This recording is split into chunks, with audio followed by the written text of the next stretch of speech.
El aire en la oficina olía a final de los tiempos. No era el olor a humo o a muerte, sino algo más sutil y quizás más desolador. El olor a polvo, a cartón de embalaje y a sueños que se habían agriado y descompuesto en silencio. Las motas de polvo, como pequeños fantasmas de ideas que una vez flotaron aquí, danzaban perezosamente en los haces de luz oblicua que se colaban por los inmensos ventanales. Esos mismos ventanales, desde los que mi hija, mi Paloma, solía contemplar la ciudad, no como una jungla de asfalto, sino como un lienzo en blanco sobre el que pintar un futuro más verde, más humano. Ahora estaba sentada en el suelo, con la espalda apoyada contra una pared desnuda, donde hasta ayer colgaba su primer y más preciado premio de arquitectura.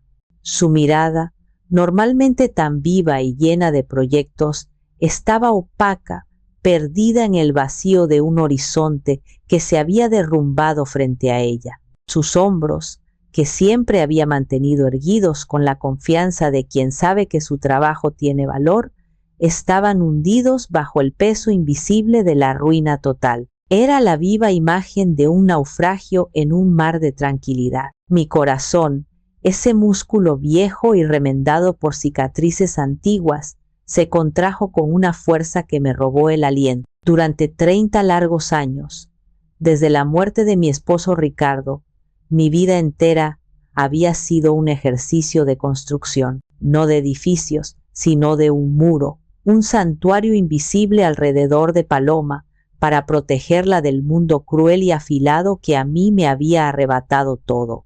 Y en un solo día había descubierto que mi fortaleza había sido en vano. El enemigo no había tenido que derribar mis muros. Había entrado por la puerta principal, con una sonrisa encantadora y un anillo de bodas. Había dormido en su cama, le había susurrado promesas al oído y finalmente, con la precisión de un asesino, le había clavado un puñal por la espalda. Saqué mi teléfono del bolso. Mis dedos, acostumbrados a la calidez de la madera de nogal y a la aspereza de la gubia, se sentían extraños y torpes sobre la superficie fría e impersonal de la pantalla. Busqué su número en mis contactos.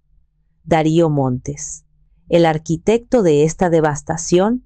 Mientras los tonos de llamada sonaban en mi oído, mi respiración se volvió lenta, metódica.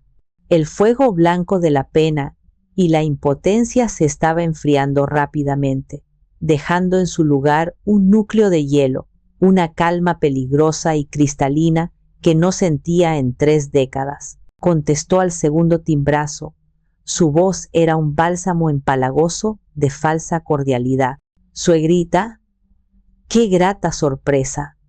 ¿Llama para felicitarme? Me han dicho que cerramos un gran negocio hoy, un verdadero golpe de genio. Cerré los ojos, visualizando su sonrisa socarrona, la de un niño malcriado que acaba de romper el juguete favorito de otro. Mantuve mi voz tan plana y desprovista de emoción como la superficie de un lago congelado. Usaste el poder de tu padre para destruir a mi hija, ¿verdad? Hubo una pausa, apenas un latido, y luego una risa. No era una risa alegre, era el sonido seco y cruel de la victoria de un déspota, el crujido de un hueso al romperse. Claro que sí, suegrita. Por supuesto, Paloma necesitaba una lección sobre cómo funciona el mundo real. Es demasiado soñadora, demasiado blanda. Vive en las nubes. Alguien tenía que enseñarle que aquí abajo, en la tierra, las cosas son diferentes. Hizo otra pausa, paladeando su propia maldad. ¿Y usted qué va a hacer? ¿Me va a regañar? ¿Va a tejer en su éter de la ira? Cada palabra era una gota de veneno diseñada para humillar, para remarcar mi impotencia. Pero en lugar de herirme, sus palabras forjaron algo dentro de mí. El hielo se solidificó, convirtiéndose en acero. No le di la satisfacción de una réplica, ni siquiera de un insulto. No malgasté ni una sílaba más en un ser tan insignificante. Simplemente colgué. El clic del teléfono al cortar la llamada resonó en la oficina vacía como el cerrojo de una celda que se cierra. O, quizás, como el martillo de un arma al ser amartillada. Miré a mi Illa, mi Paloma rota, y en ese instante, la mujer que era, Leonor la artesana, la viuda tranquila que encontraba consuelo en la veta de la madera, murió. Y de sus cenizas, un fantasma que creía haber enterrado junto a mi marido comenzó a despertar. La dama de acero había vuelto, y el mundo de Darío Montes y el de su padre estaba a punto de arder hasta los cimientos. Me arrodillé junto a Paloma, pasando mi mano por su cabello. Estaba frío, sin vida, como el resto de ella.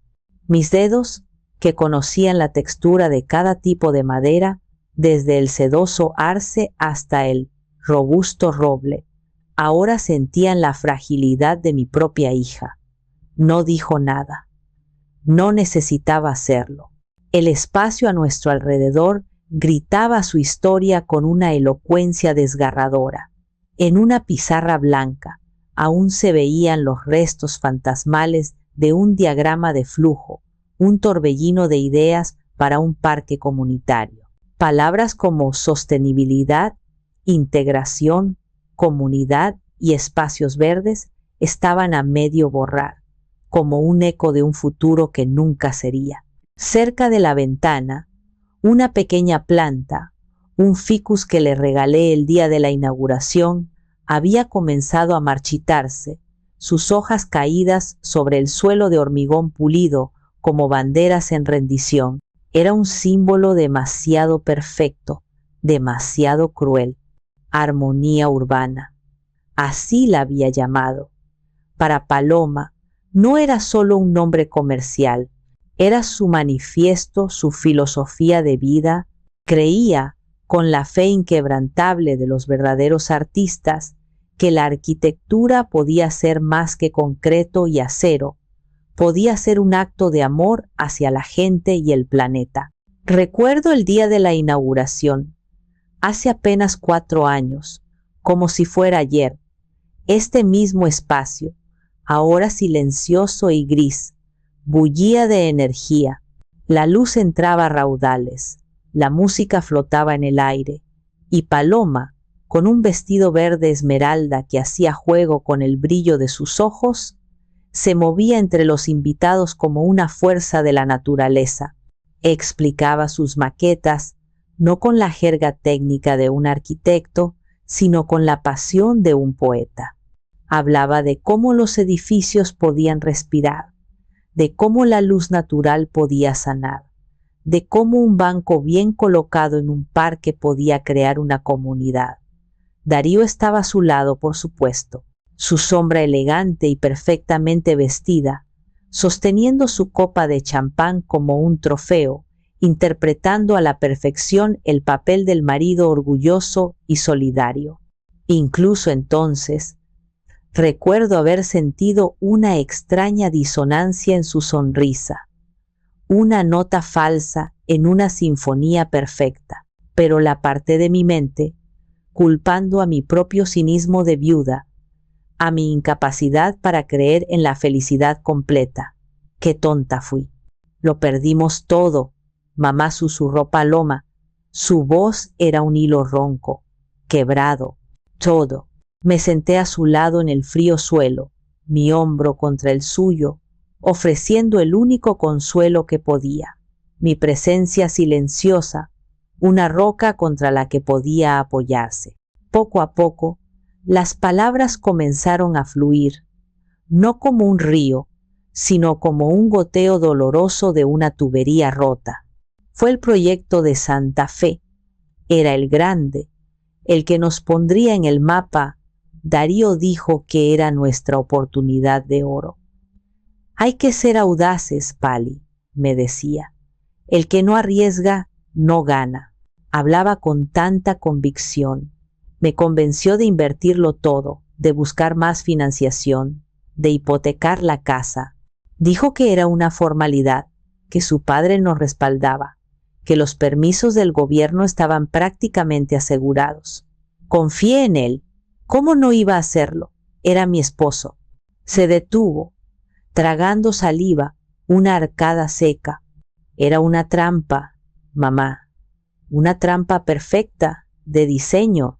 Una semana después de que firmamos la última línea de crédito, comprometiendo hasta el último centavo, el Comité de Desarrollo Urbano de la ciudad emitió una nueva regulación de zonificación.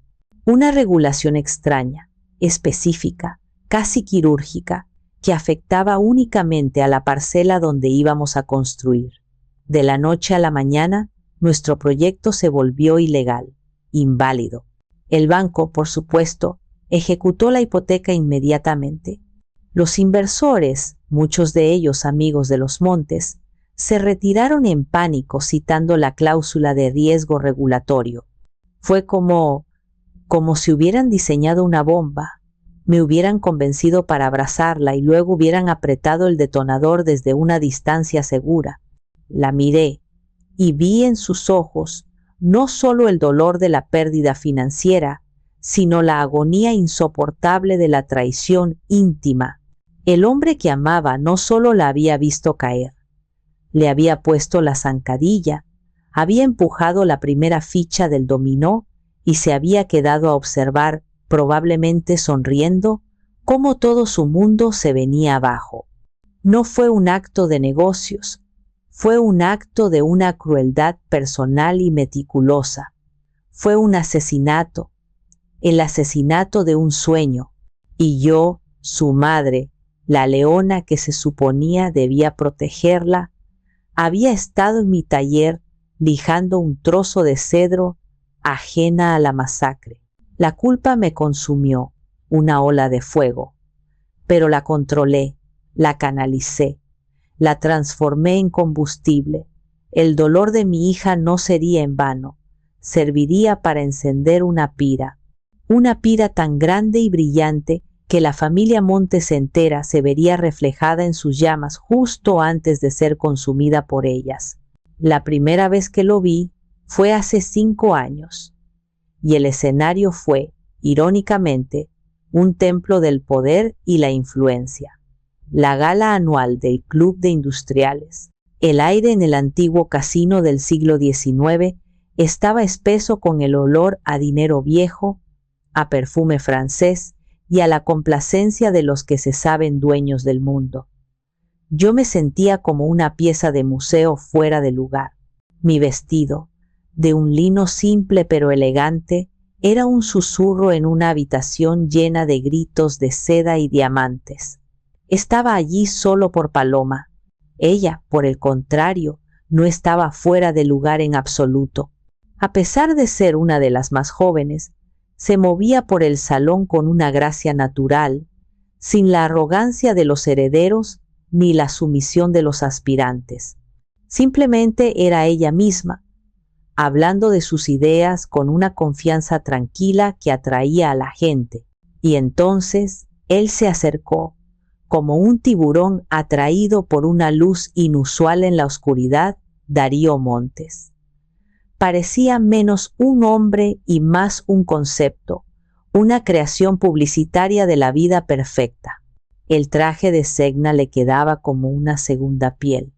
El reloj Patek Philippe en su muñeca era un destello sutil pero atronador de su estatus, y su cabello estaba peinado con esa estudiada negligencia que cuesta una fortuna mantener. Pero fueron sus ojos los que me pusieron en alerta. Tenían el brillo pulido y superficial de la confianza, pero debajo, si mirabas el tiempo suficiente, podías percibir algo más, un vacío parpadeante, una especie de hambre que no tenía nada que ver con la ambición sana, sino con la necesidad de consumir la luz de otros. Señora, un absoluto placer, dijo, tomando mi mano.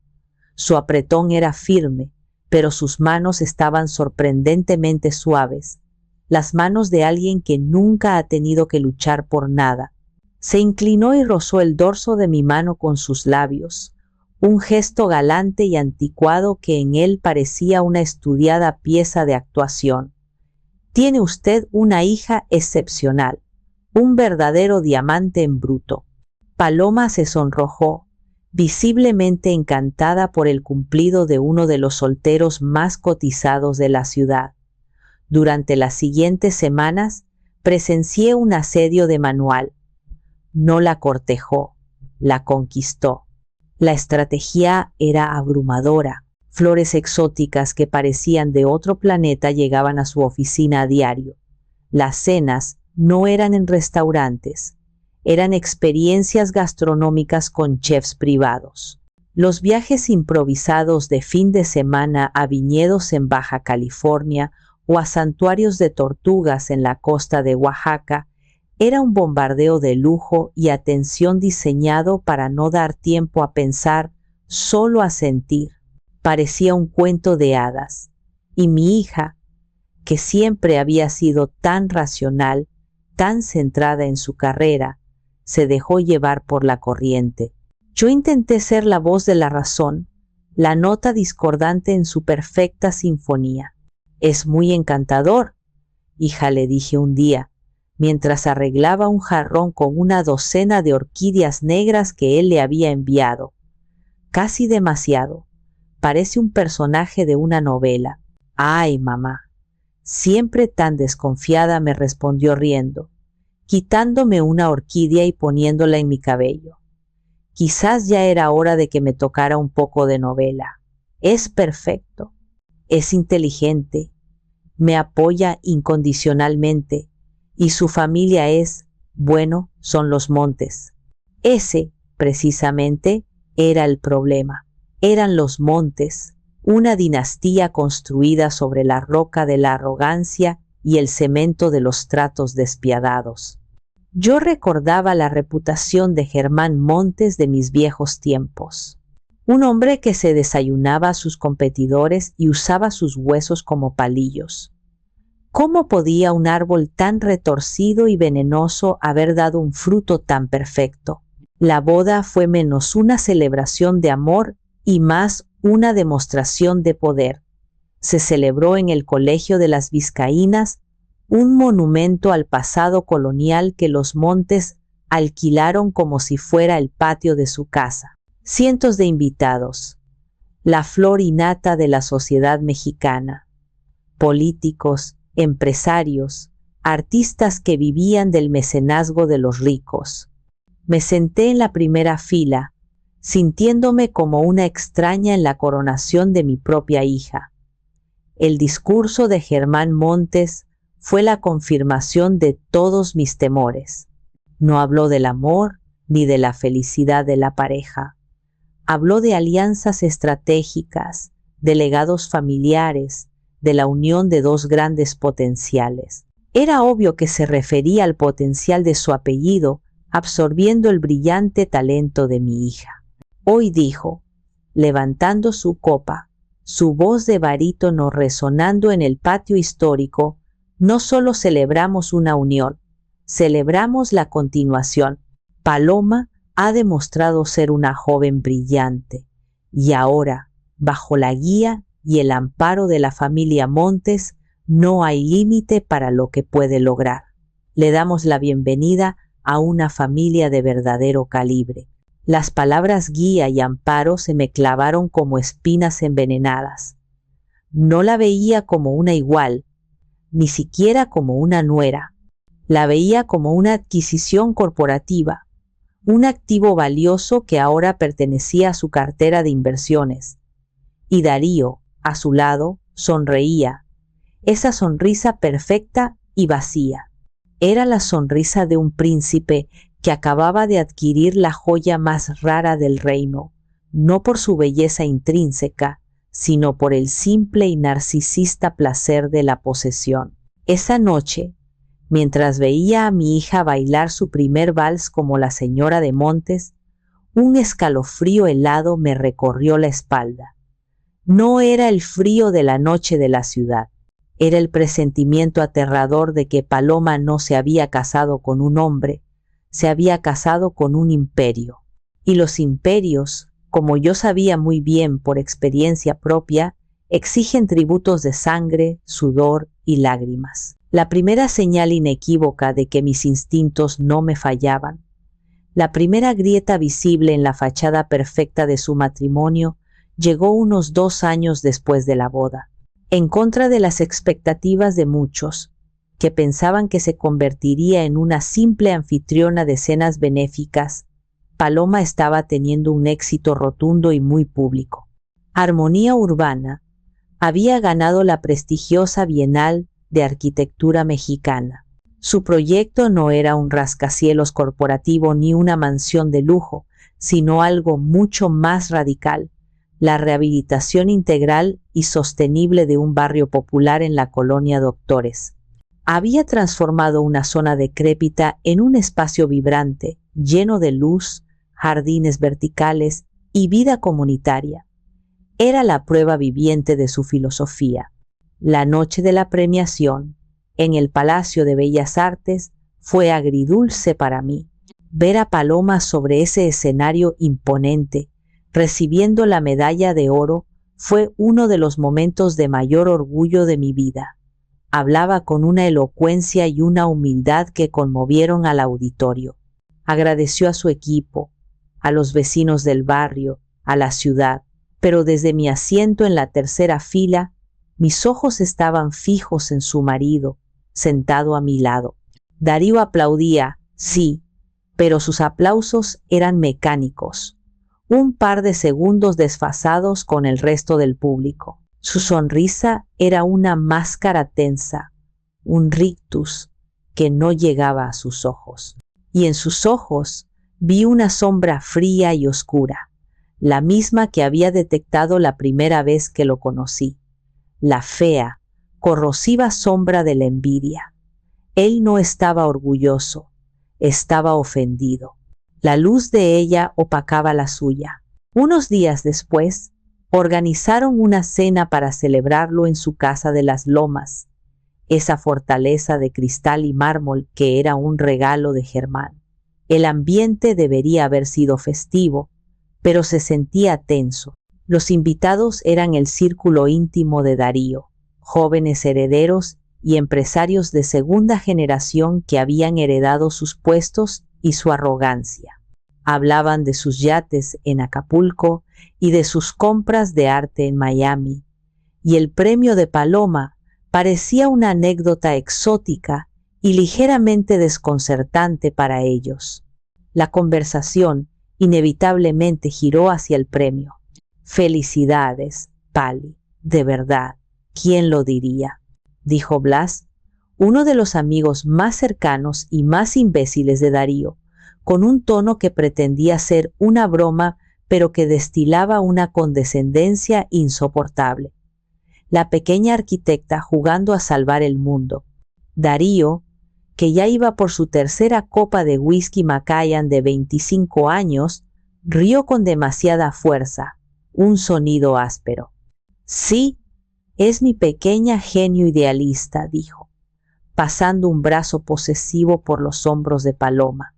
Ella le sonrió, aún tratando de creer en el espejismo de su apoyo. Tuvo suerte, claro. El jurado este año quería algo social, algo políticamente correcto. Ya saben cómo es. Mucha suerte de principiante, pero no nos podemos quejar, ¿verdad, amor? Le da un toque bohemio y artístico a la familia. El aire en la terraza se congeló. Pude ver cómo la sonrisa de Paloma se desvanecía, reemplazada por una máscara de confusión y dolor. Sentí una oleada de furia tan intensa que mis manos se cerraron en puños sobre mi regazo. Suerte de principiante. Había llamado suerte a las noches en vela, a los meses de investigación sociológica, a las discusiones con líderes comunitarios, al talento puro que yo había visto florecer desde que era una niña que construía ciudades imposibles con bloques de madera. No creo que la suerte tuviera mucho que ver, Darío intervine. Mi voz era seda helada, cada sílaba afilada. El talento y el trabajo duro suelen ser más efectivos que la suerte o un apellido influyente. Darío me dirigió una mirada gélida por encima de su vaso de cristal cortado. Por un segundo, la máscara de encanto se deslizó y vi al verdadero hombre debajo, frío, mezquino y profundamente inseguro. Por supuesto, suegra, solo era una broma. Estamos increíblemente orgullosos. Es solo que, bueno, no es como construir un imperio, ¿verdad? Pero no era una broma. Era una declaración de guerra. Era su manera de reducirla, de ponerla en su lugar, de recordarle a todos los presentes que, aunque ella hubiera ganado una medalla de oro, él seguía siendo un Montes, y ella, la advenediza a la que él, en su infinita generosidad, le permitía brillar un poco, siempre y cuando su luz no amenazara con hacerle sombra. Más tarde esa noche, cuando los invitados se fueron, encontré a Paloma en la cocina, recogiendo las copas con movimientos rígidos. Está estresado, mamá. Mucha presión en el trabajo. A veces no mide sus palabras, pero sé que en el fondo se alegra por mí. Quise gritarle, quise sacudirla y decirle que abriera los ojos, que eso no era estrés, era veneno puro y destilado. Pero me contuve, me limité a abrazarla y a susurrarle al oído lo inmensamente orgullosa que estaba de ella. Sabía que si presionaba demasiado, se alejaría, se encerraría aún más en su castillo de negación. La negación es un refugio frágil, pero a veces es el único que tenemos para sobrevivir. Y yo sabía, con una certeza terrible, que para derribar los muros de esa negación no bastaría con una simple grieta. Se necesitaría un terremoto que sacudiera su mundo hasta los cimientos. El terremoto tardó otro año en llegar, pero los temblores premonitorios fueron cada vez más frecuentes y violentos. El siguiente acto de sabotaje fue una obra maestra de crueldad, una puñalada tan sutil y bien ejecutada que casi parecía un accidente. Armonía Urbana estaba en la recta final de la licitación para diseñar el nuevo Centro Cultural de Querétaro.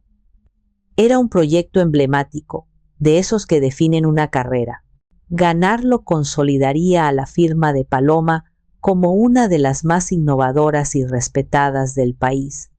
Era su gran oportunidad para salir definitivamente de la sombra del apellido Montes. La noche antes de la presentación final ante el comité, el ambiente en su despacho en casa era una mezcla de tensión y euforia. Paloma y su equipo habían trabajado sin descanso durante semanas. Yo había pasado para llevarles algo de cenar y darles ánimos. Y me quedé, fascinada por la energía creativa que se respiraba en el aire. La maqueta era espectacular. Y los planos, dibujados a mano por la propia Paloma, eran una obra de arte en sí mismos. El diseño maestro, la pieza central de toda la propuesta, estaba extendido sobre la enorme mesa de trabajo. Fue entonces cuando entró Darío. Llevaba una bandeja con 2 tazas de té, su rostro compuesto en una máscara de marido solidario. Mi arquitecta estrella, dijo, su voz melosa, sé que estás agotada. Te he traído un poco de té para que aguantes el último tirón. Se acercó a la mesa de trabajo. Y entonces ocurrió. Su pie tropezó con una de las patas de la mesa, un tropiezo tan torpe y exagerado que parecía sacado de una mala comedia. La bandeja se inclinó y las 2 tazas de té caliente volaron por el aire en una parábola perfecta, aterrizando con una precisión matemática y mortal directamente sobre el centro del plano maestro. El líquido oscuro se extendió como una mancha de tinta cancerosa, disolviendo líneas, borrando cálculos, arruinando meses de trabajo en un solo y devastador segundo. El silencio que siguió fue absoluto, profundo, roto solo por el goteo rítmico del té desde la mesa al suelo de madera. No, Dios mío, no, no puede ser, exclamó Darío, con un pánico tan perfectamente actuado que podría haberle valido un premio. Se arrodilló, intentando frenéticamente secar el desastre con sus manos, solo consiguiendo extender la mancha y emborronar aún más la tinta. Paloma, mi amor, lo siento tanto, qué torpe soy. Por Dios, ¿qué he hecho? Paloma se quedó paralizada, de pie, mirando la mancha con los ojos desorbitados, como si le hubieran apuñalado el corazón y estuviera viendo su propia sangre derramarse. Su equipo se quedó mudo, compartiendo la misma expresión de horror. Yo, sin embargo, no miraba el plano, lo miraba a él, y en ese instante, en medio de su frenética actuación de esposo arrepentido, nuestros ojos se encontraron por una fracción de segundo, y lo vi. No había pánico en su mirada, no había arrepentimiento, había un destello fugaz, casi imperceptible pero inconfundible. Era un destello de triunfo, de puro y malicioso placer. Había acertado en el blanco. Apartó la mirada de inmediato, volviendo a su papel de víctima de su propia torpeza. Lo arreglaremos, cariño. No te preocupes, te ayudaré. Nos quedaremos despiertos toda la noche si es necesario. Llamaré a alguien, pero ambos sabíamos que era inútil. Paloma, en estado de shock, solo podía negar con la cabeza, las lágrimas comenzando a rodar por sus mejillas. Sabía, como yo, que era imposible. El plano era una pieza única, el resultado de un proceso creativo que no se podía replicar en unas pocas horas. Replicarlo sería como pedirle a un pintor que repintara su obra maestra en una noche. Perdió la licitación, por supuesto. La presentación que hizo a la mañana siguiente, con planos de respaldo y sin la maqueta principal, fue mediocre, deslucida. Le faltaba el alma del diseño original. ¿Y quién ganó el prestigioso contrato? Una firma de arquitectura más pequeña, casi desconocida, de la que nadie había oído hablar. Unas semanas después, esa misma firma fue adquirida, para sorpresa de nadie, por una de las divisiones inmobiliarias del Grupo Montes. Esa noche, cuando hablé con Paloma, defendió a Darío con una ferocidad que me rompió el corazón. Fue un accidente, mamá. Tú misma lo viste. Se siente terrible. No ha dejado de disculparse. No puedes culparlo por ser torpe. No, no podía culparlo por ser torpe. Tenía que culparme a mí misma por no haberle gritado a mi hija la verdad en ese mismo instante. Tenía que culparme por no haber visto antes que la torpeza de Darío no era un defecto, sino un arma de precisión quirúrgica, diseñada para cortar las alas de mi hija cada vez que intentaba volar más alto que él. Y yo, por proteger su frágil paz, me había convertido en cómplice de su verdugo. Y así llegamos al presente, al golpe final, a la demolición controlada que dejó a mi hija sentada entre las ruinas de su vida.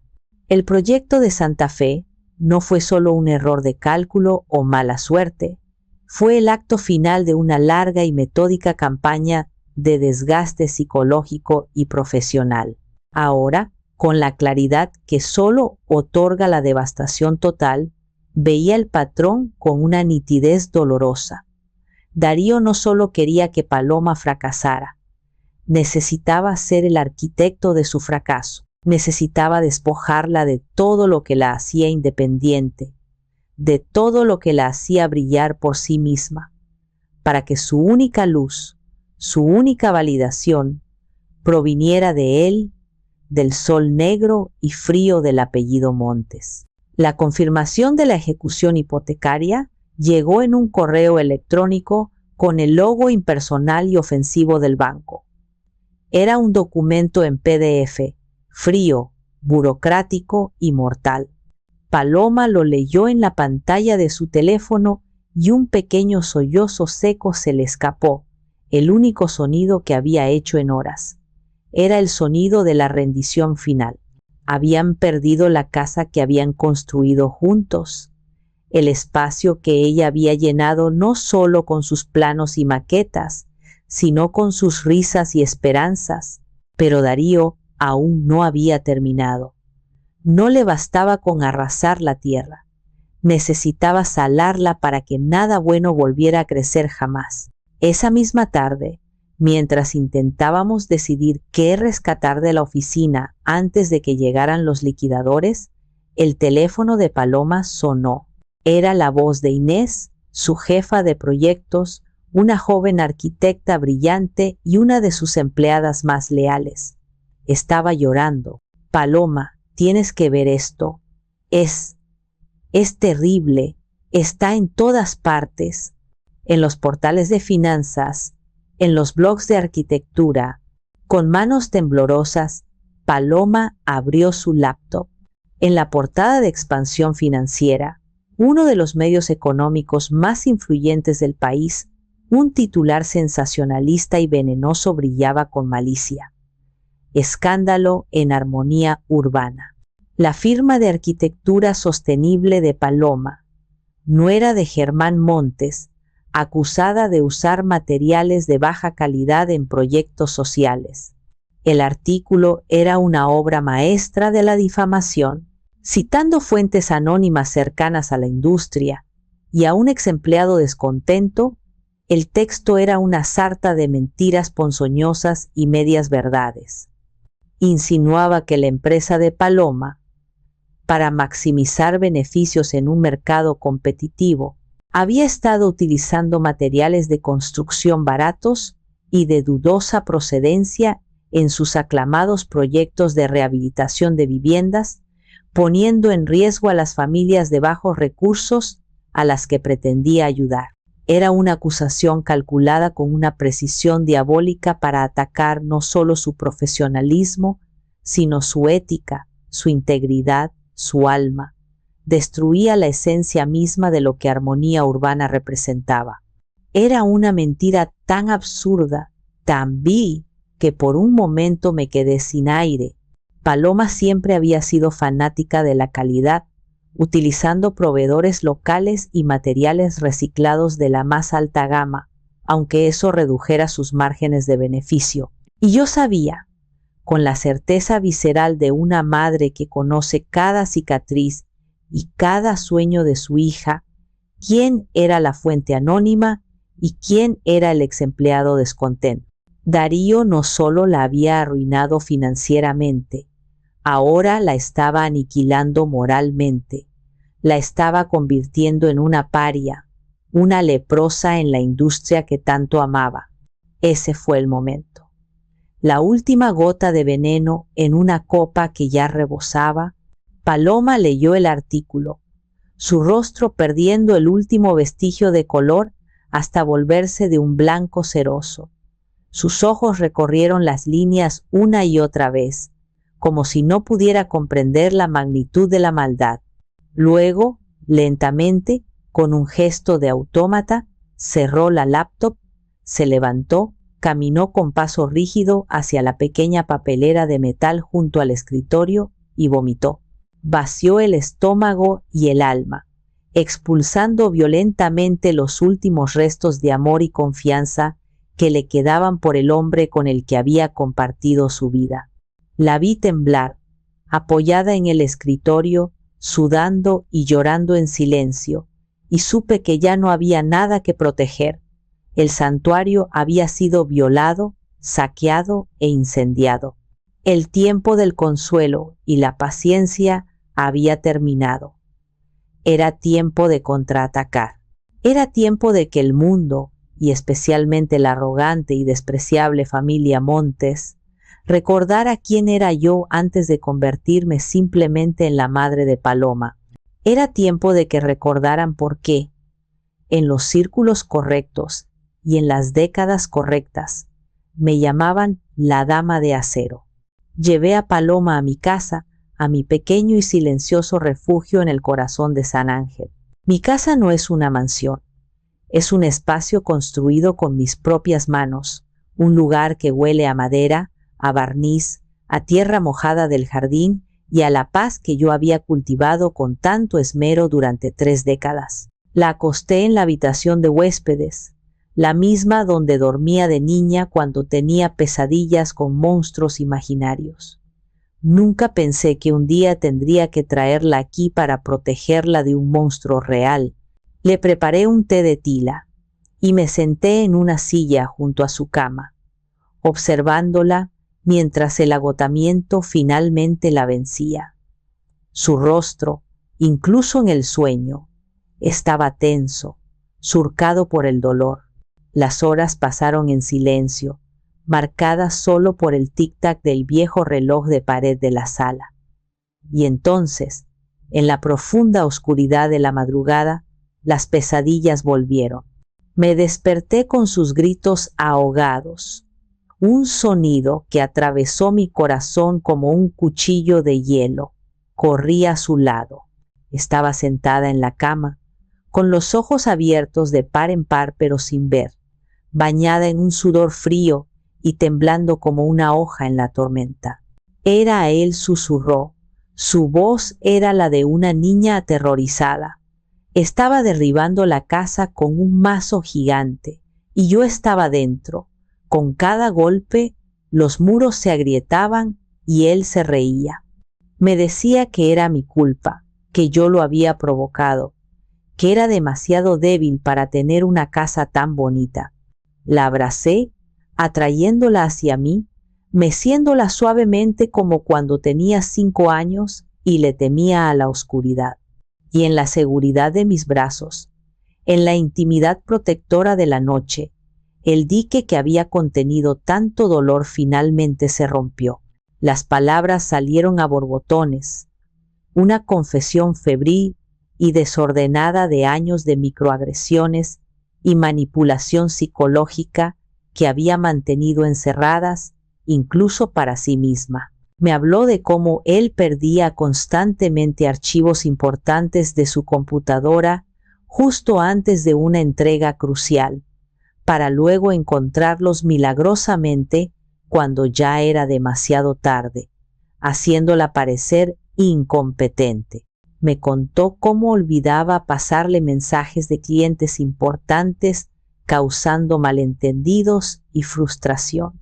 Me describió cómo, en reuniones sociales, la interrumpía constantemente o terminaba sus frases como si ella fuera incapaz de articular un pensamiento completo, y cómo después le decía que era demasiado sensible cuando ella intentaba confrontarlo. Me hacía creer que era yo. Lloró, su rostro caliente y húmedo contra mi hombro, que era despistada, que era exagerada, que era demasiado emocional para manejar la presión del éxito. Empecé a dudar de cada decisión que tomaba, de cada palabra que decía. Me miraba al espejo por las mañanas y ya no sabía quién era la mujer que me devolvía la mirada. Me convirtió en una extraña para mí misma, mamá. Escuché cada palabra y cada una era un clavo más en el ataúd de mi paciencia. No era solo un hombre celoso o un competidor desleal. Era un torturador psicológico, un artista del gaslighting. Había estado erosionando el alma de mi hija, grano a grano, con la paciencia sádica de la gota de agua que perfora la piedra. Había convertido su mente, antes un palacio de creatividad y confianza inquebrantable, en una prisión de duda y ansiedad, y le había hecho creer que ella misma había construido los muros y cerrado la puerta con llave. ¿Por qué no me lo dijiste, mi amor? ¿Por qué cargaste con todo esto tú sola?, le pregunté, mi propia voz rota por la rabia y la pena. Porque me daba una vergüenza terrible, admitió, su voz apenas un susurro, porque lo amaba o creía que lo amaba, y porque una parte de mí le creía. ¿Cómo le explicas a alguien, incluso a tu propia madre, que el hombre que se supone que te protege es el monstruo que se esconde bajo tu propia cama? ¿Cómo admites que tu cuento de hadas es en realidad una historia de terror que tú misma te niegas a creer? Me quedé con ella hasta que el primer rayo de sol pálido se filtró por la ventana, hasta que su respiración se volvió profunda y regular, vencida por el puro agotamiento emocional. La arropé, besé su frente marcada por la angustia y salí de la habitación en silencio. El amor y la pena que sentía por ella eran un océano infinito, pero debajo de ese océano un volcán subterráneo estaba entrando en erupción. La vergüenza no era de mi hija, la vergüenza era de ellos, y yo me iba a asegurar de que la familia Monte se ahogara en ella. La mujer que había criado a Paloma para ser fuerte, amable y honesta, ahora tenía que convertirse en todo lo contrario para salvarla. Tenía que ser despiadada, astuta y letal. La dualidad no me preocupaba en lo más mínimo. Una madre, cuando es necesario, puede ser santa y demonio en el mismo cuerpo, y mi lado demoníaco había estado durmiendo durante demasiado tiempo. Regresé a mi taller. El sol de la mañana ya había inundado el espacio, creando patrones de luz y sombra sobre el acerrín del suelo. El aroma familiar del cedro, el roble y el barniz, que normalmente me calmaba, esa mañana olía a preparativos de guerra. Este lugar era mi santuario, el símbolo de la vida tranquila y deliberada que había elegido. Pero esa mañana se sentía diferente, se sentía como el cuartel general de un ejército de un solo soldado. Mis manos, que momentos antes habían acariciado el cabello de mi hija con ternura, ahora se movían con una precisión fría y decidida, como si tuvieran memoria propia, una memoria de otros tiempos, de otras tareas. Fui a la parte trasera del taller, a una pared que, para cualquier visitante, parecía simplemente una estantería empotrada, repleta de libros de arte, diseño y botánica. Era pesada, de madera maciza, pero mis manos sabían exactamente dónde aplicar presión. Con un suave empujón en el lugar correcto, la estantería entera se deslizó hacia un lado sobre rieles ocultos, revelando una sección de pared de ladrillo visto, idéntica al resto del muro. Era mi única concesión a la paranoia, el único vestigio de mi vida anterior. Conté 3 ladrillos hacia abajo desde la viga del techo, 5 hacia la derecha. Presioné la esquina inferior de ese ladrillo específico. No hubo un clic, solo un suave siseo casi inaudible, el sonido de un mecanismo hidráulico liberándose.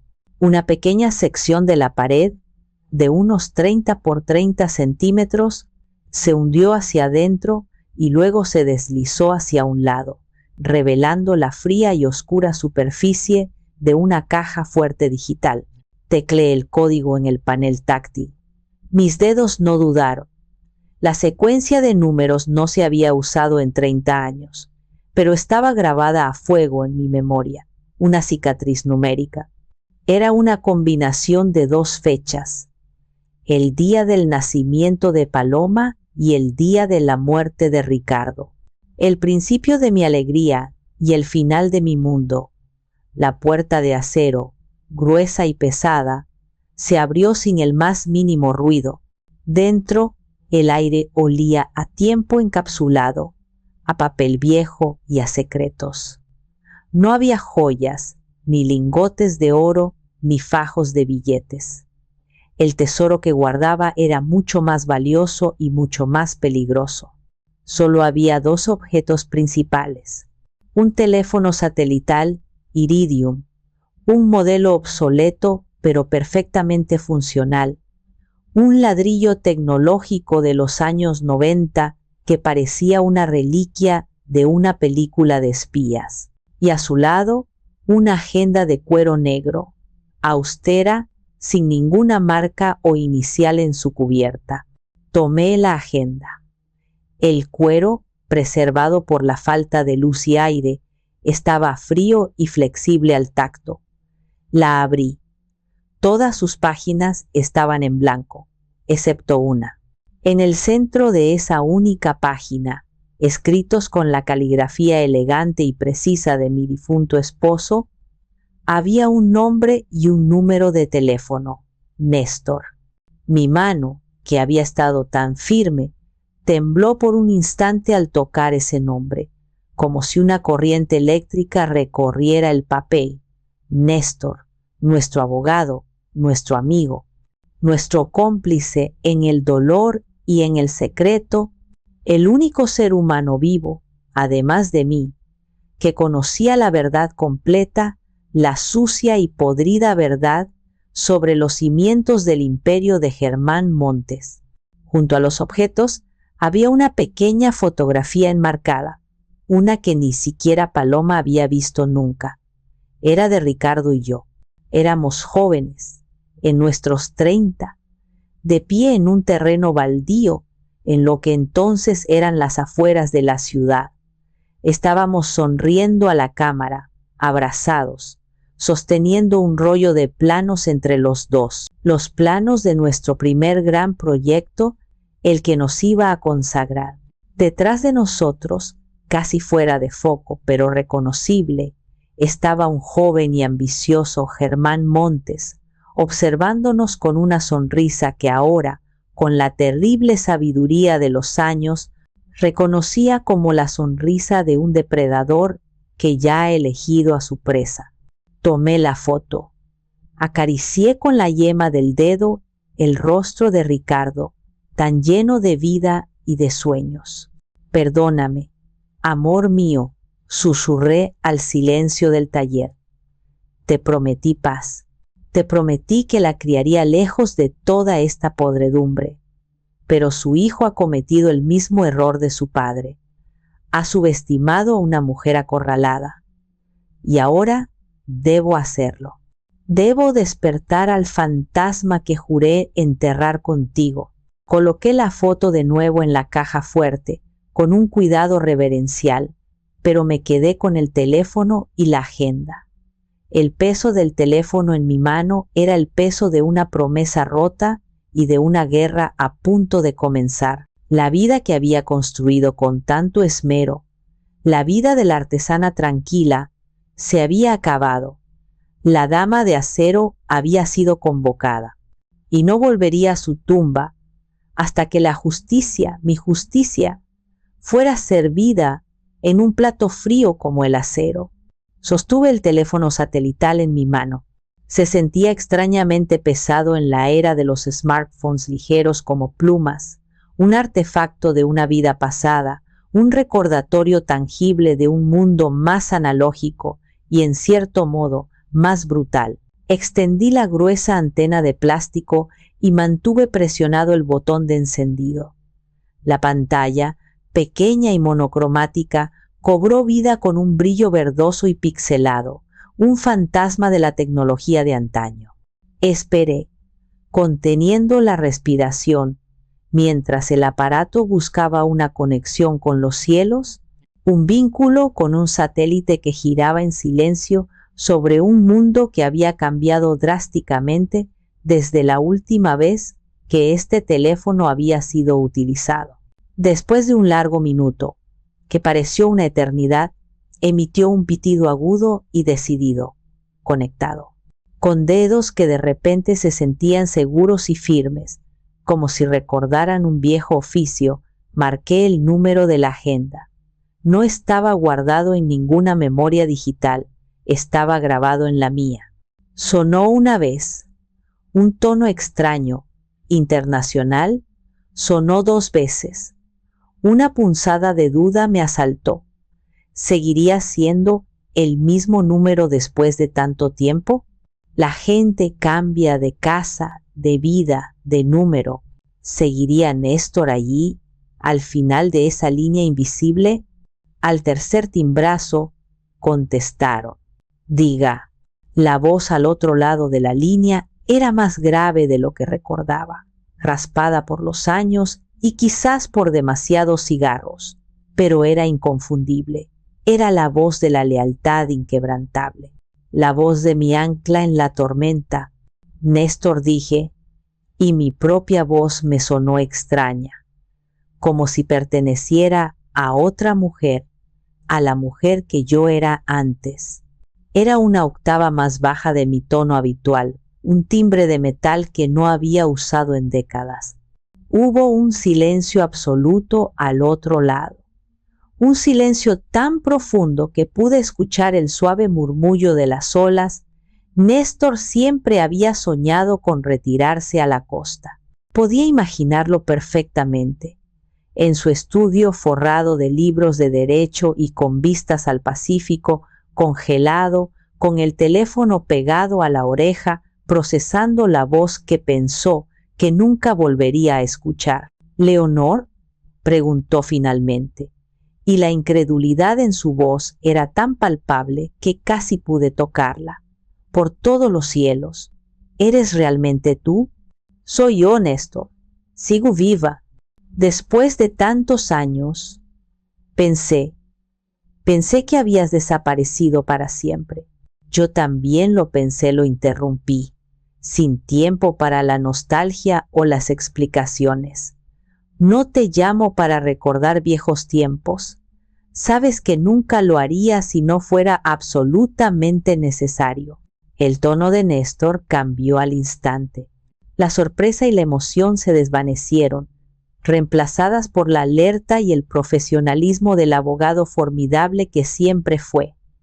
El viejo guerrero, reconociendo el sonido del cuerno de batalla. «Te escucho. ¿Qué ha pasado?» «Germán Montes», dije, y el nombre sonó como un veneno en mi lengua. Su hijo, Darío, se casó con Paloma. Un siseo de aire, una exclamación ahogada, se escapó de los labios de Néstor.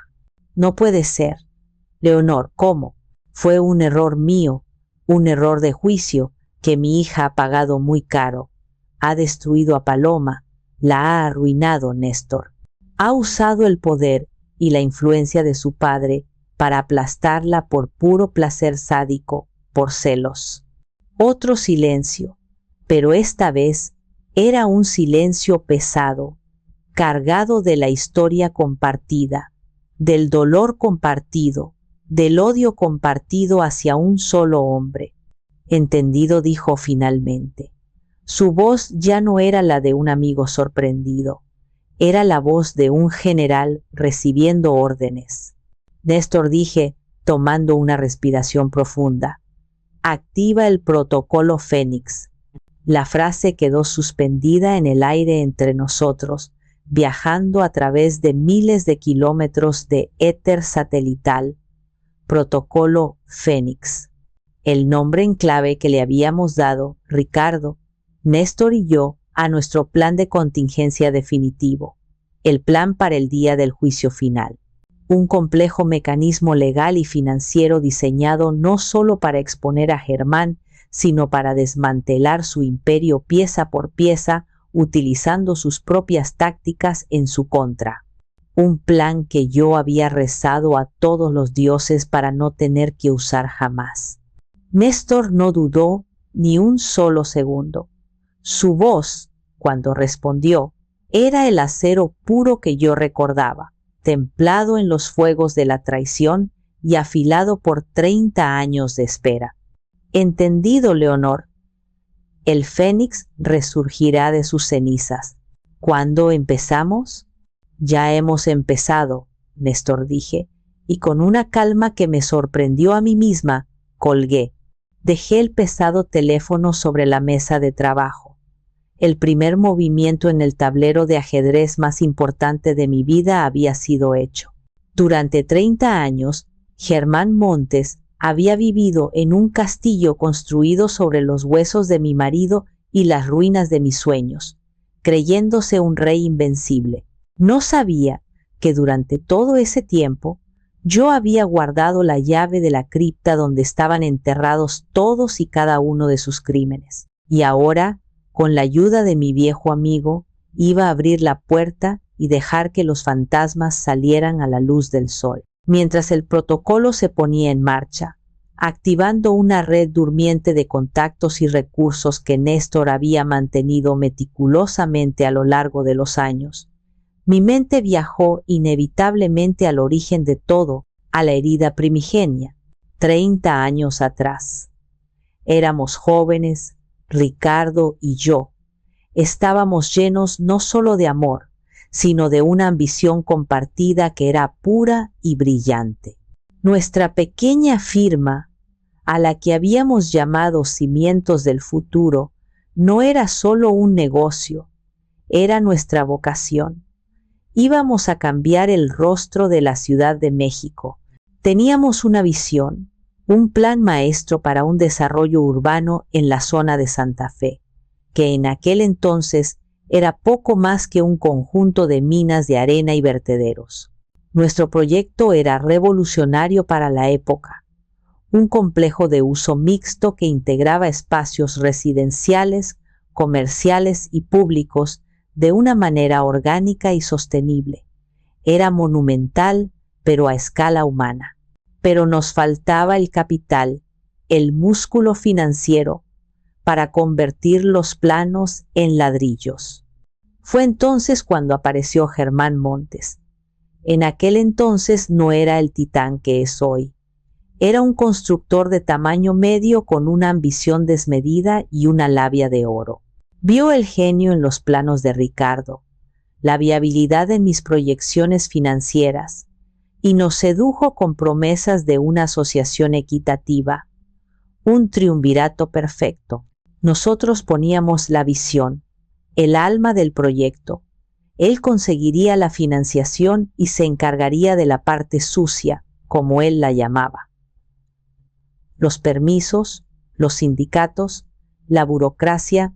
Formamos una empresa conjunta específicamente para ese proyecto, una entidad legal temporal que, según él, simplificaría las cosas. El proyecto despegó con una velocidad asombrosa. Los inversores, atraídos por la elocuencia de Germán y la brillantez innegable de nuestros diseños, acudieron en masa. Pero algo extraño empezó a pasar. Germán, que había insistido en manejar todas las finanzas, operaba a través de una compleja y opaca red de subcontratistas y empresas proveedoras que, según él, eran necesarias. «Es para optimizar los impuestos, Ricardo», le decía a mi esposo con una palmada en la espalda. «Así es como juegan los grandes. Hay que ser más listos que el gobierno». Ricardo, un idealista, un artista en el alma que veía lo mejor en las personas, lo creyó. Yo no.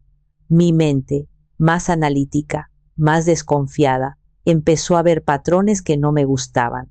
Comencé a investigar por mi cuenta, en secreto, por las noches. Revisaba las copias de los contratos, rastreaba los registros de las empresas proveedoras. Lo que descubrí me heló la sangre.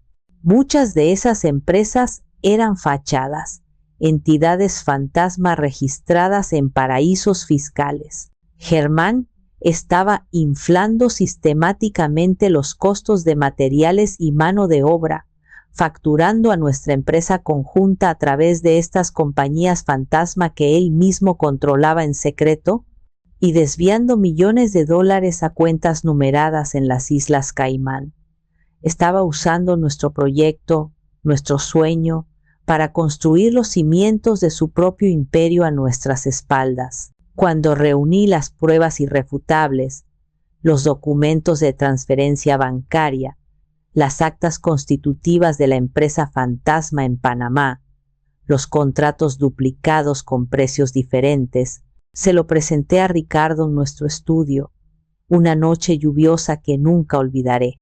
Recuerdo su rostro, la incredulidad inicial, dando paso a un horror silencioso, y finalmente a una ira fría y contenida que nunca antes le había visto. Decidimos confrontar a Germán. Teníamos una reunión programada para el lunes siguiente, pero él, de alguna manera, lo supo. Quizás un contacto en el banco le avisó de mis pesquisas. Quizás simplemente su instinto de depredador le advirtió del peligro. Antes de que pudiéramos hacer nuestro movimiento, él hizo el suyo. Fue un golpe preventivo, brutal y devastador.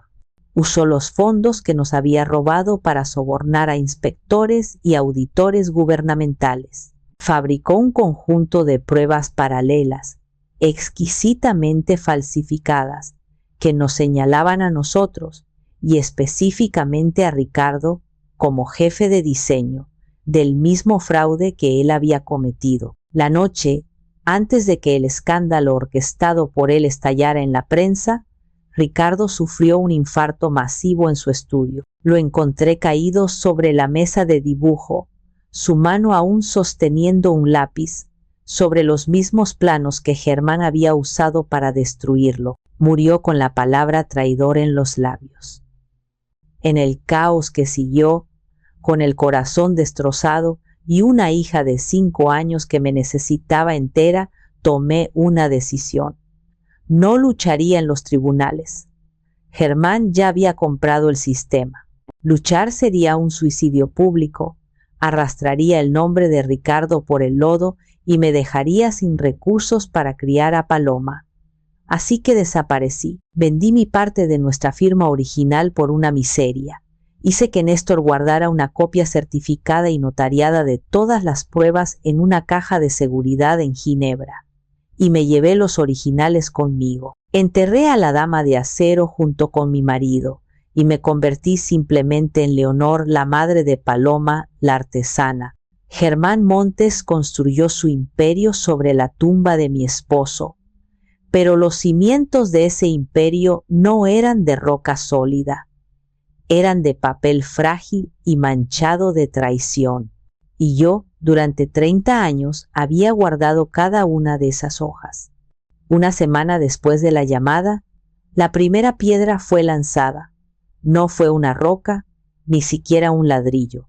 Fue un guijarro, pequeño, liso, casi insignificante, pero arrojado con una precisión milimétrica en el estanque tranquilo y complaciente del mundo financiero de México.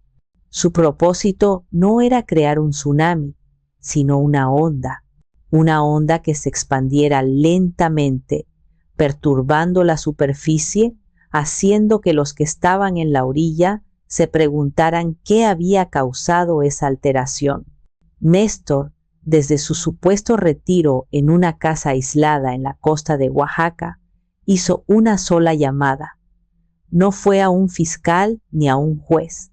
Fue a un antiguo contacto, un hombre que le debía un favor desde hacía décadas, ahora editor de la sección financiera de El Universal, uno de los periódicos más respetados del país. No le dio un nombre, no hizo ninguna acusación, solo le dio un dato, como quien comparte una curiosidad histórica. Un número de cuenta en el ya desaparecido Banco de Crédito y Comercio Internacional, BCCI de Suiza, un banco famoso por sus escándalos de lavado de dinero en los 80 y 90.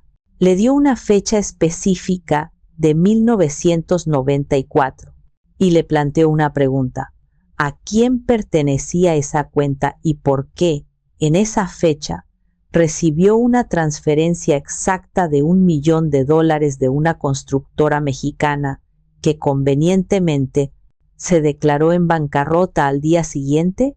El lunes por la mañana, en la parte inferior de la página 7 de la sección financiera, apareció una pequeña columna de opinión, casi un relleno, firmada por un periodista de investigación veterano.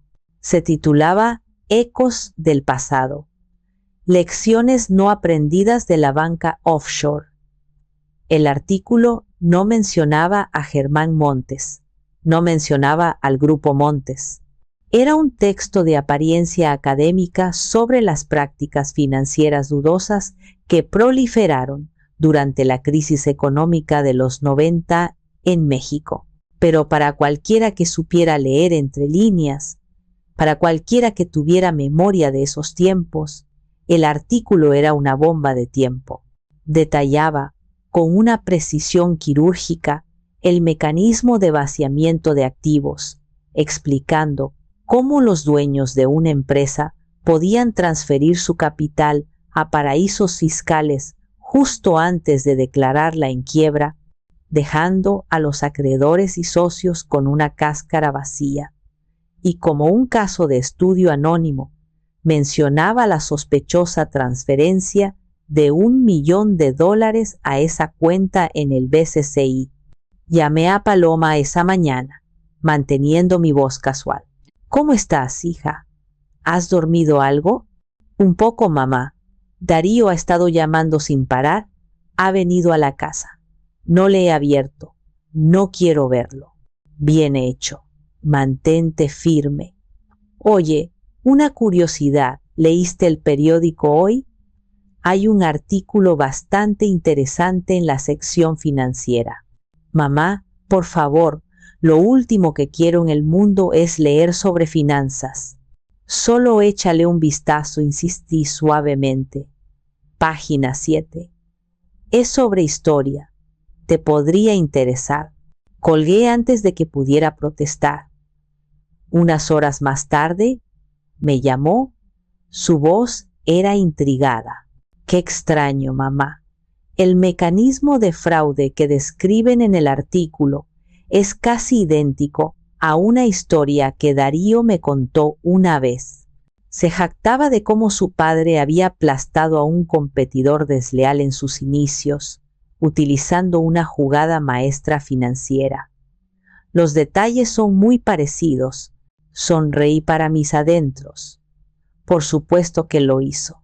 Los depredadores siempre se jactan de sus cacerías más exitosas. Mientras tanto, en la Torre de Marfil del Grupo Montes, me imaginé la escena. Un asistente solícito probablemente le habría puesto el periódico abierto en esa página sobre el escritorio a Germán. Él lo habría leído, quizás con una ligera sensación de déjà vu, una punzada de un recuerdo incómodo. Luego lo habría desechado como una simple coincidencia, una curiosidad de un periodista aburrido hurgando en archivos viejos. No había nada que lo vinculara directamente a él. Estaba a salvo. Pero yo sabía que la semilla de la duda, por muy pequeña que fuera, había sido plantada. En algún lugar profundo de su mente reptiliana, una pequeña alarma habría sonado. Alguien, en algún lugar, estaba hurgando en el pasado. Y lo que es más importante, el guijarro no estaba destinado solo a él, estaba destinado a otros. A los viejos lobos de la industria que leían ese periódico religiosamente, a los banqueros, abogados y empresarios que recordaban esos tiempos turbulentos, que recordaban el rápido y casi milagroso ascenso de Germán Montes, y que recordaban la trágica y repentina caída de Ricardo, mi esposo. La onda expansiva había comenzado su lento viaje. La gente empezaría a hablar en comidas privadas, a recordar en sus clubes de golf, a conectar los puntos que habían permanecido dispersos durante 30 años. El pasado nunca está realmente muerto. A veces, solo está esperando la llamada correcta para despertar, y yo acababa de hacerla. La segunda fase del plan era más directa, más contemporánea. Su objetivo era irritar y confundir a Germán en el presente, hacerle sentir que el suelo bajo sus pies no era tan sólido como él creía, desestabilizarlo y dividir su atención. Mientras él se preocupaba por las sombras del pasado, le prenderíamos fuego a su patio trasero. El Grupo Montes estaba en medio de una oferta pública de adquisición, OPA, hostil para absorber a una empresa tecnológica de tamaño medio llamada Innovatec. Innovatec no era especialmente grande, pero poseía una patente crucial para el desarrollo de software de gestión para ciudades inteligentes, el nuevo y lucrativo campo de juego en el que Germán quería dominar. Era una adquisición estratégica clave, y Germán, fiel a su estilo, estaba usando todo su peso financiero para intimidar al consejo de administración de Innovatec y forzar una venta a un precio muy por debajo de su valor real. Fue entonces cuando un nuevo jugador, misterioso y agresivo, entró en la partida. Un fondo de inversión con un nombre deliberadamente irónico, Phoenix Capital, y con sede legal en Panamá, comenzó a comprar acciones de Innovatec en el mercado abierto. Lo hizo de forma silenciosa al principio y luego con una agresividad que sorprendió a todos los analistas de la bolsa. En solo 2 semanas, Phoenix Capital había acumulado casi el 15% de la compañía, lo suficiente para convertirse en un accionista minoritario con el poder de bloquear la venta y causar muchos problemas. El precio de las acciones de Innovatec, por supuesto, se disparó, arruinando la estrategia de Germán de una adquisición barata. Ahora, si quería la empresa, tendría que pagar una prima exorbitante. Pero Phoenix Capital no se detuvo ahí. Utilizando una estructura de derivados financieros increíblemente compleja, comenzó a comprar también la deuda de algunos de los proveedores y contratistas más importantes del Grupo Montes. Eran pequeñas cantidades, pero estratégicas. De repente, el Imperio Montes, que estaba acostumbrado a dictar los términos de pago y a exprimir a sus socios, se encontraba con que algunas de sus palancas de poder habituales ya no respondían como antes. Imaginé las reuniones de emergencia en la sala de juntas de la Torre Montes, un espacio minimalista de cristal y acero con vistas a toda la ciudad. Imaginé a Germán, con el rostro congestionado de ira, golpeando la mesa y gritando a su equipo de analistas financieros: averigüen quién demonios es Phoenix Capital. No quiero teorías, quiero un nombre, quiero saber a quién le estoy partiendo la cara. Pero no podían encontrar nada. Phoenix Capital era un fantasma, una red de empresas fantasma dentro de otras empresas fantasma, un laberinto legal diseñado por el mejor arquitecto de sombras que conocía, Néstor. El único rostro visible era el de un abogado panameño de tercera fila que actuaba como representante legal y que, cuando era contactado por la prensa, solo respondía con evasivas y sonrisas enigmáticas. Darío, por supuesto, estaba completamente ajeno a la verdadera naturaleza del ataque. Lo llamé un día, con el pretexto de discutir algunos detalles sin importancia del acuerdo de divorcio de Paloma. Tu padre parece algo estresado últimamente, comenté casualmente, como si leyera un titular de negocios. Ah, sí, dijo, su voz inflada con un falso aire de importancia. Ansioso por demostrar que estaba en el ajo. Unos advenedizos de Panamá que se creen muy listos. Están tratando de jugar en las grandes ligas, pero no saben con quién se meten. Unos idiotas con más dinero que cerebro. Mi padre los aplastará como a las cucarachas que son. Es solo cuestión de tiempo. Ya veo, dije. Mi voz era pura seda. La arrogancia es un rasgo de familia, por lo que parece. Y a veces las cucarachas son más difíciles de matar de lo que uno piensa. Colgó furioso. Perfecto. Lo estaba poniendo nervioso. Lo estaba haciendo sentir importante, sí, pero también vulnerable. Y un hombre como Darío, cuando se siente vulnerable, comete errores. La belleza del plan de Néstor era su brillante simplicidad. No estábamos intentando ganar una guerra financiera a largo plazo contra un gigante como el Grupo Montes. Eso sería imposible. Solo estábamos creando una cortina de humo, una distracción masiva y costosa. Mientras Germán concentraba todo su poder de fuego, sus abogados y sus recursos en luchar contra el fantasma financiero de Phoenix Capital, no se daba cuenta de que el verdadero ataque no venía de frente desde los mercados bursátiles. Venía desde un flanco que creía seguro, olvidado y enterrado hacía 30 años. La verdad, estaba tan ocupado mirando el señuelo parpadeante que no vio la daga afilada que se dirigía directamente a su corazón. El escenario para el acto final, para la ejecución pública, fue elegido con una ironía deliberada y exquisita. El Grupo Monte celebraba su 40º aniversario, y para conmemorar la ocasión, Germán había organizado una gala benéfica en el lugar más icónico y sagrado de la cultura mexicana, el Palacio de Bellas Artes. El evento del año, el pináculo de su éxito, una noche para celebrar su legado, para codearse con la élite política y empresarial del país, para lavar su imagen con caridad y champán de cosecha.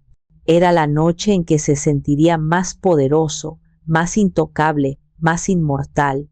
Era, por tanto, el momento perfecto para derribarlo de su pedestal. Yo no estaba en la lista de invitados, por supuesto. La madre de la esposa de la que su hijo se estaba divorciando en términos hostiles no era exactamente la invitada de honor, pero yo tenía mi propia entrada, una que no requería una tarjeta grabada en relieve. Néstor había activado una vieja deuda de gratitud. Esa noche me preparé como un soldado se prepara para la batalla. Elegí mi armadura, un vestido de seda de color grafito, tan oscuro como mis intenciones, de un corte simple, elegante y severo. Recogí mi cabello, ahora completamente canoso, en un moño bajo y apretado. La única joya que llevaba era un pequeño broche de platino que me había regalado Ricardo en nuestro primer aniversario. Era la silueta estilizada de un fénix con las alas extendidas. Me miré al espejo. La artesana que encontraba paz en la madera se había ido.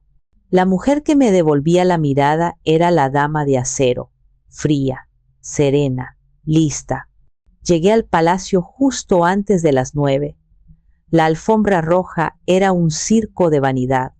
Los flashes de las cámaras, los vestidos de diseñador, las sonrisas falsas.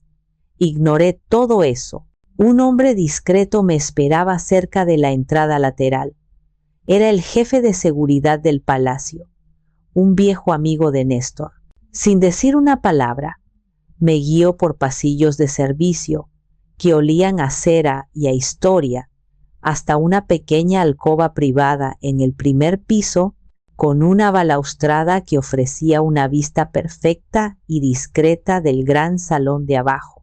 A las 9 en punto, Germán Montes subió al escenario, bañado por la luz de los focos, deleitándose con la ovación de un público comprado y complaciente. 40 años, comenzó, su voz profunda y resonante, amplificada por el sistema de sonido. 40 años construyendo no solo edificios, sino un futuro para este gran país que amamos. Mientras él tejía su red de mentiras y autoglorificación, Néstor, desde la tranquilidad de su casa frente al mar, presionó la tecla enviar en su computadora. Y la tormenta perfecta se desató sobre el Palacio de Bellas Artes. Primero fue un murmullo, casi imperceptible. Un invitado en una de las mesas delanteras, un importante banquero, miró la pantalla de su teléfono y su rostro se quedó en blanco. Le mostró la pantalla a su vecino de mesa, un senador. Luego, otro teléfono vibró en la mesa contigua. Y otro, en menos de un minuto, un zumbido eléctrico, una ola de información digital, recorrió el salón. El discurso grandilocuente de Germán se ahogó en un mar creciente de pantallas encendidas. El dossier completo, la investigación exhaustiva de la periodista Inés, publicada simultáneamente en los portales de El Universal, Reforma y Proceso. El titular era devastador: Los cimientos de papel del Imperio Montes, la historia de fraude y traición detrás de un gigante. Dentro estaban los documentos, las transferencias bancarias, los testimonios de exempleados, la historia completa y documentada del robo que dio origen a la fortuna de Germán y de la muerte de Ricardo. Era irrefutable. Germán se detuvo a mitad de una frase, confundido por el ruido, por la falta de atención. Darío, a su lado en la mesa principal, miraba su propio teléfono, su rostro una máscara de pánico y estupor. Y en ese preciso instante de caos y confusión, salí de las sombras de mi alcoba. Bajé la gran escalinata de mármol lentamente, con cada paso deliberado. La gente, como un banco de peces, se apartaba a mi paso. Sus rostros giraban desde las pantallas de sus teléfonos hacia mí, la mujer del vestido grafito, el fantasma que acababa de materializarse. El murmullo se convirtió en un silencio sepulcral, un silencio pesado, expectante. Llegué al pie del escenario justo cuando Germán finalmente me vio. Sus ojos se abrieron como platos. La confusión en su rostro dio paso a la comprensión y luego al más puro y abyecto terror. El fantasma de su mayor crimen estaba allí, de pie, en medio de la celebración de su vida, vestida de acero y ceniza. Y el mundo entero, en tiempo real, estaba viendo cómo su castillo de naipes, construido con tanto cuidado durante 40 años, se venía abajo. Germán bajó del escenario como un autómata, sus movimientos rígidos, torpes, el aplomo, la arrogancia, la presencia imponente que llenaba cualquier habitación, todo se había evaporado. En cuestión de segundos, se había convertido en lo que realmente era: un hombre viejo, asustado y culpable. Darío lo seguía como una sombra, tropezando, pálido como un muerto, sus ojos moviéndose frenéticamente de mí a los rostros de los invitados, buscando una salida que no existía. Se detuvo a un par de metros de mí. El silencio en el gran salón era tan denso y pesado que podía oír el latido de mi propio corazón, un tambor tranquilo y regular en medio del caos. Podía sentir los ojos de cientos de personas sobre nosotros, y peor aún, el destello rojo y azul de docenas de teléfonos grabando la escena, transmitiendo en vivo la humillación de la familia Montes al mundo entero. Este no era un secreto susurrado en pasillos, era una ejecución pública. Tú, siseó Germán, su voz un graznido irreconocible, un susurro ronco que apenas logró salir de su garganta. ¿Qué has hecho? No levanté la voz. No necesitaba hacerlo. Mi poder en ese momento no residía en el volumen, sino en la verdad. Lo miré directamente a los ojos, a través de la brecha de 40 años de mentiras, dolor y silencio. Dejé que viera en mi mirada la memoria intacta de Ricardo. Dejé que viera el reflejo de la ruina de mi hija y dejé que viera la paciencia infinita y terrible de mi venganza. Y entonces, con una calma que me sorprendió incluso a mí misma, pronuncié las 5 palabras que había guardado como un tesoro envenenado durante 3 décadas. Las 5 palabras que eran la llave de su pasado y la sentencia de su futuro. Tengo los papeles del fraude. No fue un grito, no fue una acusación, fue una declaración, un hecho simple y devastador. El jaque mate. Vi cómo la comprensión lo golpeaba, no como una idea, sino como una fuerza física, una onda de choque que lo recorrió de pies a cabeza. Se tambaleó hacia atrás, como si lo hubiera abofeteado con todas mis fuerzas. Su mano buscó a tientas el brazo de su hijo para no caer, y se aferró a él con la desesperación de un hombre que se ahoga. Darío, por su parte, me miraba con una nueva expresión en el rostro. El desprecio y la burla se habían ido, reemplazados por un miedo primordial. El miedo de un niño que finalmente entiende que el monstruo del que su padre le había hablado en cuentos de hadas no solo es real, sino que ha venido a la cena y está sentado a la cabecera de la mesa. Germán abrió la boca para decir algo, quizás para negar, para amenazar, pero no salieron palabras, solo un sonido ahogado, un estertor. En sus ojos vi el colapso de un universo entero, el imperio que había construido ladrillo a ladrillo sobre una mentira, el nombre que había glorificado hasta convertirlo en una marca de poder, el legado que había planeado para sus nietos, todo se estaba disolviendo en el ácido corrosivo de esas 5 palabras. Sin decir nada más, me di la vuelta. Mi trabajo allí había terminado. El juicio había concluido. La sentencia había sido dictada. Mientras caminaba lentamente hacia la gran puerta de salida, el silencio expectante se rompió. Un flash. Luego otro. Los periodistas, que habían estado paralizados por el drama, olieron la sangre y se abalanzaron como una jauría de lobos. El caos estalló a mis espaldas, una cacofonía de preguntas a gritos, de gente corriendo, el sonido de un imperio muriendo en directo y en horario de máxima audiencia. No miré atrás. Salía la noche fresca y contaminada de la Ciudad de México, dejando que las pesadas puertas de mármol del palacio se cerraran tras de mí, sepultando a Germán y a su patético hijo en el mausoleo dorado que ellos mismos habían construido. La dama de acero había cumplido su promesa. La justicia, aunque tardía, había llegado. Y tenía el sabor frío y satisfactorio del acero. La noche que siguió a la gala fue un cataclismo mediático. Los noticieros de las 10 interrumpieron su programación habitual para transmitir en bucle las imágenes granuladas de mi confrontación con Germán. Los portales de Internet se colapsaron bajo el tráfico de millones de curiosos. El nombre Montes, que hasta hacía unas horas era sinónimo de poder y éxito, pasó a ser sinónimo de escándalo, fraude y traición. Y mi nombre, Leonor, el fantasma resucitado, era mencionado en susurros, la misteriosa y desconocida arquitecta de la caída más espectacular de la década. Yo no vi nada de eso.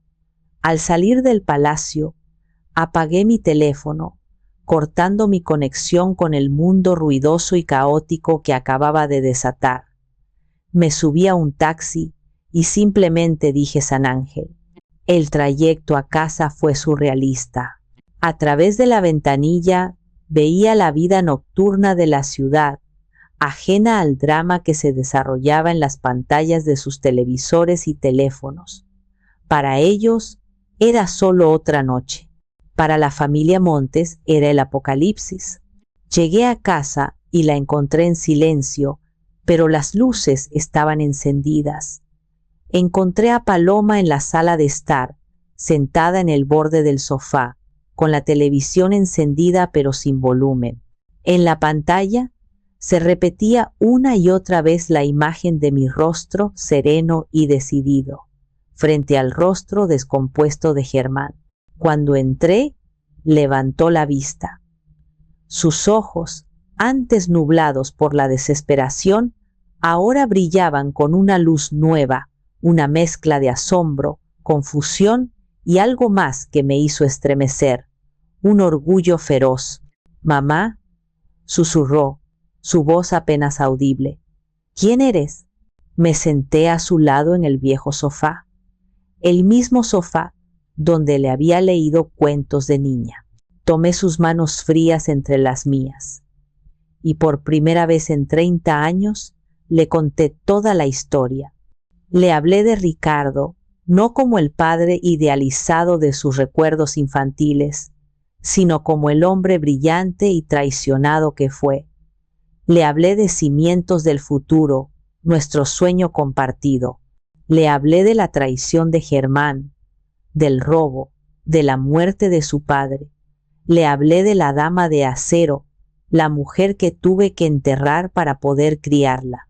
Y le conté por qué había elegido la paz en lugar de la guerra durante tantos años, por qué la había protegido de esa verdad tan oscura y pesada.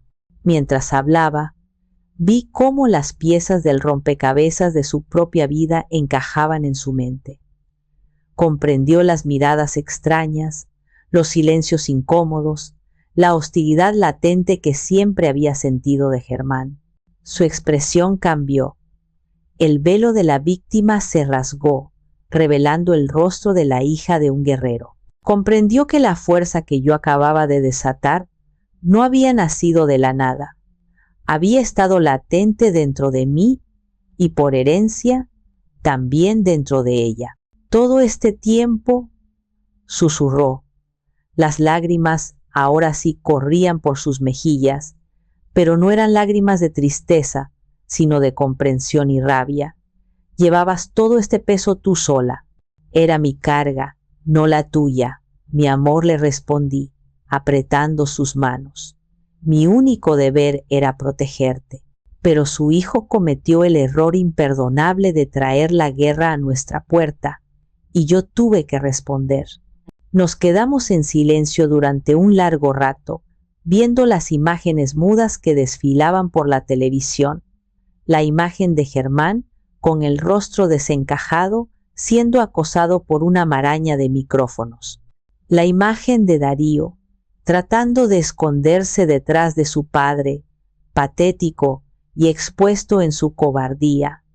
Ya no eran gigantes, eran solo hombres, hombres desnudos, despojados de su poder, temblando bajo la luz cruda e implacable de la verdad.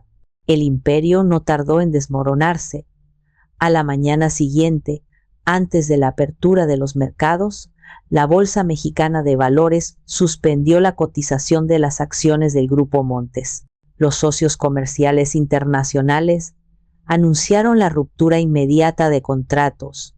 El gobierno, presionado por la opinión pública, anunció el inicio de una investigación oficial por fraude fiscal, corrupción y manipulación del mercado.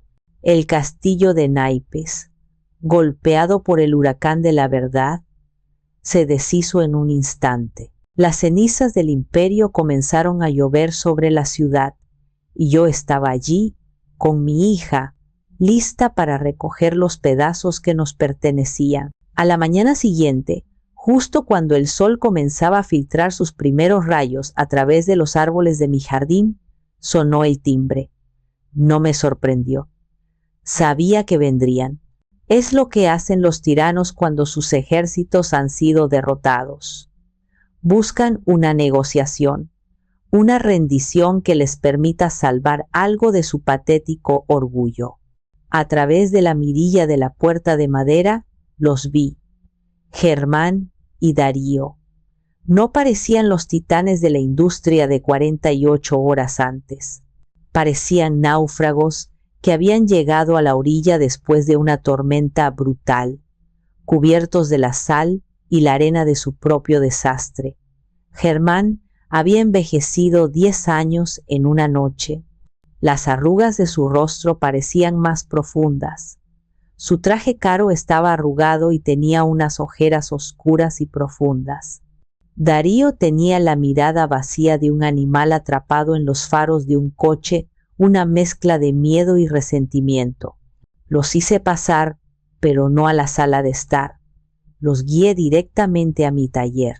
Quería que la conversación tuviera lugar en mi territorio, en el lugar donde yo creaba belleza y orden con mis propias manos.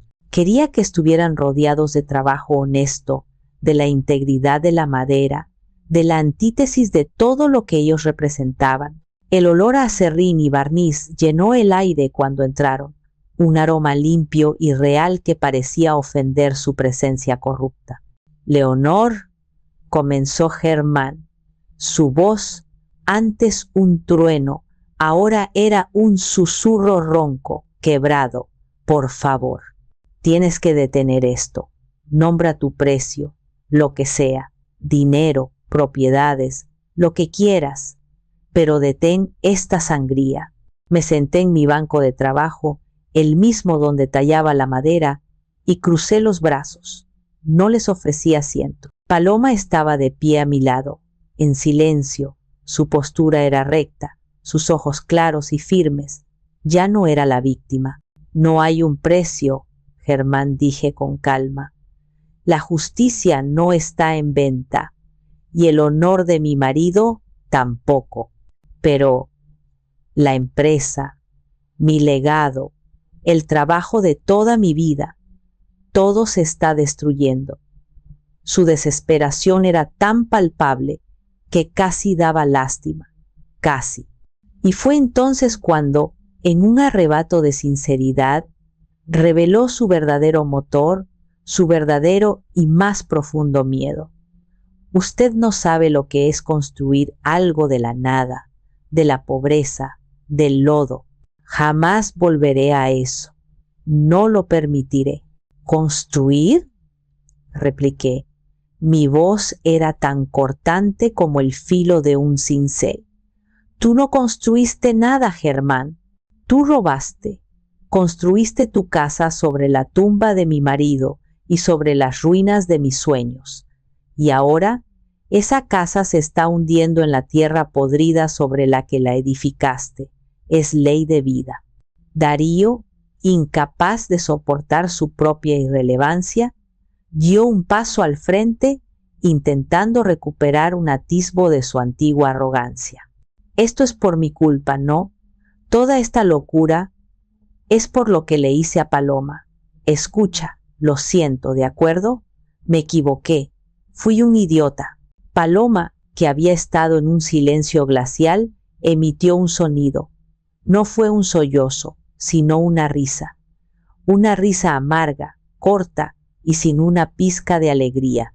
«¿Te equivocaste?», dijo, y su voz, para mi sorpresa y mi orgullo, era tan firme como el acero. «No, Darío. Equivocarse es tomar el camino equivocado por accidente. Tú construiste un mapa detallado hacia mi destrucción y lo seguiste al pie de la letra. No te equivocaste. Fuiste cruel, fuiste metódico. Y lo más despreciable de todo es que disfrutaste cada segundo. Así que ahórrate tus disculpas. No valen ni el aire que gastas en pronunciarlas». Germán me miró, la última chispa de esperanza muriendo en sus ojos. «¿Qué quieres, Leonor? Dime qué quieres de nosotros». Me levanté, caminando lentamente hacia ellos. Era el momento de dictar los términos de la rendición incondicional. «Quiero 3 cosas, y no son negociables. Primero, Darío firmará los papeles del divorcio hoy mismo, con una cláusula de renuncia a todo derecho presente o futuro sobre el patrimonio de Paloma. Y luego desaparecerá de nuestras vidas. Si vuelvo a oír su nombre, si se acerca a menos de 1 kilómetro de mi hija, el dossier completo, con las pruebas de lavado de dinero que convenientemente aún no he revelado, irá directamente a la Fiscalía General». «¿Entendido?».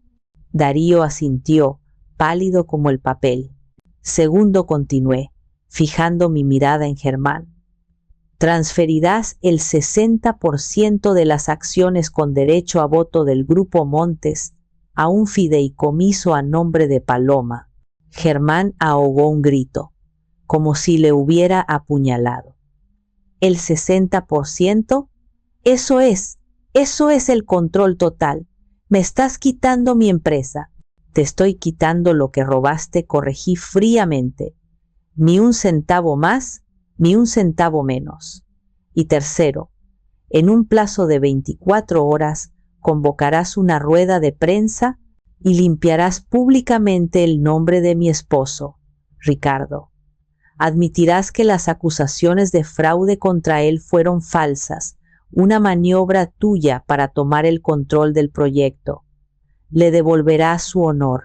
Germán se desplomó en una silla, completamente derrotado. El gran titán estaba de rodillas. Y entonces Paloma dio el golpe de gracia. Y una cosa más dijo, su voz resonando en el taller con una fuerza que nunca le había escuchado. Se acercó a Germán, obligándolo a mirarla. Destinará el 10% de su fortuna personal, no de la empresa, a una fundación que llevará el nombre de mi padre, Ricardo. Una fundación dedicada a financiar y proteger legalmente a emprendedores y pequeñas empresas que han sido aplastados por corporaciones depredadoras como la suya. Pagarás por tus pecados, Germán, no solo con dinero, sino con un acto de justicia que llevará el nombre del hombre al que destruiste. Germán la miró y en su mirada derrotada, por primera vez, vi algo que se parecía al respeto. Vio a la hija de la dama de acero. Asintió lentamente, sin fuerzas para hablar. La guerra había terminado. Habíamos ganado. Los 6 meses que siguieron fueron un torbellino de deconstrucción y renacimiento, fieles a su palabra, porque el miedo a la aniquilación total es un motivador muy poderoso. Los montes cumplieron cada una de mis condiciones al pie de la letra. Darío firmó los papeles del divorcio esa misma tarde. Un día después, supe que había tomado un vuelo solo de ida a Dubái. Un exiliado sin poder ni fortuna, borrado de nuestras vidas como una mala nota al margen de la historia. Germán, por su parte, protagonizó una rueda de prensa que fue la comidilla del país durante semanas. Con el rostro demacrado y la voz temblorosa, leyó un comunicado en el que, con un lenguaje cuidadosamente elaborado por Néstor, limpiaba el nombre de Ricardo, mi esposo. Habló de errores de juicio y malentendidos trágicos de su juventud, pero el mensaje fue claro. Ricardo era inocente. Esa noche, por primera vez en 30 años, sentí que una parte del peso que llevaba sobre los hombros se aligeraba. La transferencia de acciones fue un proceso complejo, pero Néstor lo supervisó con la precisión de un cirujano, asegurándose de que no hubiera trampas ni lagunas legales. Cuando el polvo se asentó, Paloma era la accionista mayoritaria del antiguo Grupo Montes. Al principio, el caos fue monumental. La empresa era un gigante herido, sangrando por todas partes. Estaba al borde del colapso, plagada de deudas, con una cultura interna de corrupción y una reputación pública por los suelos. Muchos de los viejos lobos de la industria, los amigos de Germán, predijeron que Paloma, la arquitecta soñadora, sería incapaz de manejar un monstruo así que lo llevaría a la bancarrota en menos de un año. Subestimaron a mi hija, subestimaron la sangre que corría por sus venas y el fuego que la traición había encendido en su interior.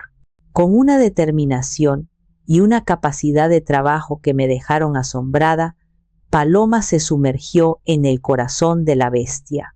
Trabajaba 18 horas al día, no desde la opulenta oficina de Germán, sino desde una pequeña sala de reuniones que convirtió en su centro de mando. Despidió sin contemplaciones a los ejecutivos corruptos que eran leales a Germán.